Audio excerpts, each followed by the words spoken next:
И денеска се откупува бостан во Колешино. Земјоделците го носат производството на пунктот, но сметаат дека цената не ги оправдува трошоците за производство, особено затоа што досега голем дел од родот скапал на нивите. Состојбата со бустанов за никаде. Значи лани викахме лоша година, а лани това време пало одеше нешто 4-5 динара, 3,5. Сега катастрофа, аз гледам према лан година как съм дал бустан, после падна 2 динара, 3. Чим чекам аз другар да дойде тук и он да да му тепа за 3,000 динара, нема ништо ерде. А министр дојдел смолара. Тука да дойде кај нас, да не се плаша. Как сме обирали, треба да дойде. Да ни видеше о состојбето ми, да види таа економијата и за работнико и за земеделието, а неки бегали ќе врнали младин. Младин не е враг и на мен да ми понуда некој утре, аз бегам от тука. Нема шо да седам тука Македонија. Слушак и ранам деца, аз 3 деца имам, не съм вработен, немам, слушак и прехранам таа година.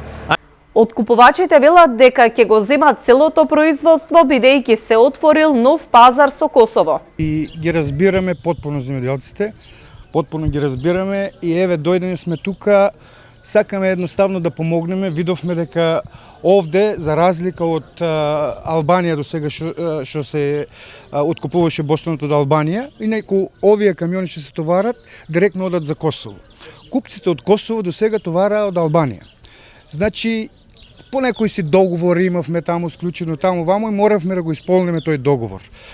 И видовме дека представници од Албанија дојдоа на лице место тука, видоа дека за разлика од албанскиот бостан сега што го има таму, нашиот е многу поквалитетен.